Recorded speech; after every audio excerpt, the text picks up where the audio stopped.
प्रिय श्रोता, बहुत लोक माने जीशु को भिन्न भिन्न भाव में प्रकाश करती। कहीं कहीं जीशु को महापुरुष, कहीं कहीं ख्रीष्ट धर्मर प्रतिष्ठाता, कहीं कहीं भगवान ठाकुर भाव में प्रकाश करती।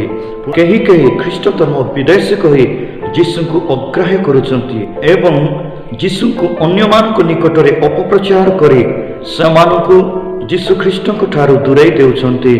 प्रिय श्रोता, जीशु महापुरुष नथिले, जीशु ख्रीष्ट धर्मर प्रतिष्ठाता नथिले कि विदेशी नथिले। जीशु भगवान नुहंती किबा ठाकुर नुहंती। जीशु स्वर्ग और पृथ्वीर प्रभु अटंती।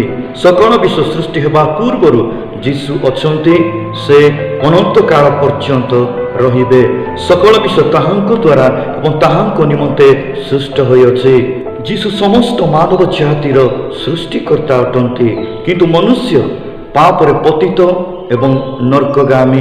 मनुष्य निजे निजको नरक दंडर उद्धार करि पारिबो नाही। तेणु जीशु पापरे पतित नरकगामी समस्त मानव जाति को उद्धार करिया पाए स्वर्गरु ए पृथ्वी को आसिले।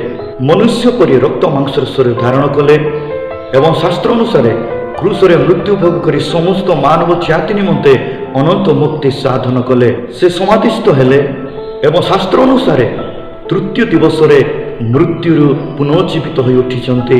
जीशु मृत्यु पुनर्जीवित हो पृथ्वी 40 दिन रही एकाथर को 5 ऊर्ध्व भाई मान को दर्शन देले। शेष पवित्र आत्मा को शक्ति रे आपण शिष्य मान को आज्ञा दे से स्वर्ग को गले। पाप रे पतित समस्त नरकगामी मनुष्य को उद्धार करिया पाई जीशु स्वर्ग रु पृथ्वी को थरे आसीथिले, किंतु से आउ थरे आसिले 1000 वर्ष पृथ्वी रे शांति राज्य स्थापन करिवे। सर्व जाति को विचार करिवे। अधार्मिक मानन को नरक रे अनंत शास्ति देवे। जीशु एक अविनाश्य बा अटल राज्य करिवे। पृथ्वी रे आ कौनसी गणतंत्र, राजतंत्र बा एकछत्रवाद शासन रहिब नाही।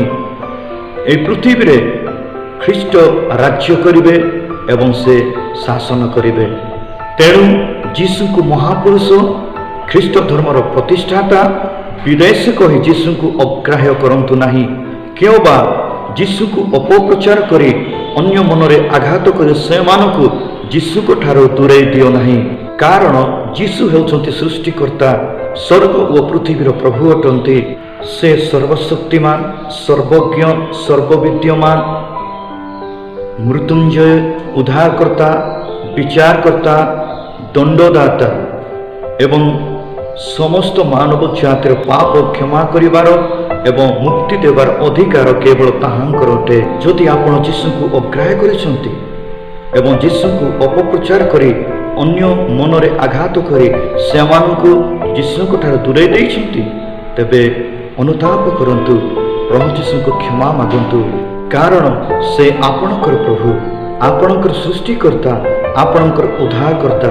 से आपणको प्रेम करंती, आपणको पाप निमंते क्रूसरे मृत्यु भोग कले, समाधिस्थ हेले एवं आपणको धार्मिक करिबा पाई से तृतीय दिवस रे मृत्यु पुनर्जीवित होई उठिचंती। तेणु आपण जीशु ख्रीष्ट को मुखरे प्रभु बोले स्वीकार करंतु, हृदय रे विश्वास करंतु एवं ग्रहण करंतु। जीशु आपणकर पाप क्षमा करिवे एवं आपण अनंत नरकदंडरु उद्धार पाइबे। प्रिय श्रोता, आपण ए शिक्षार आरंभ शेष पर्यंत शुणिथिबा हेतु प्रभु जीशु आपणको बाहुल्य भाव रे आशीर्वाद करंतु। आमेन।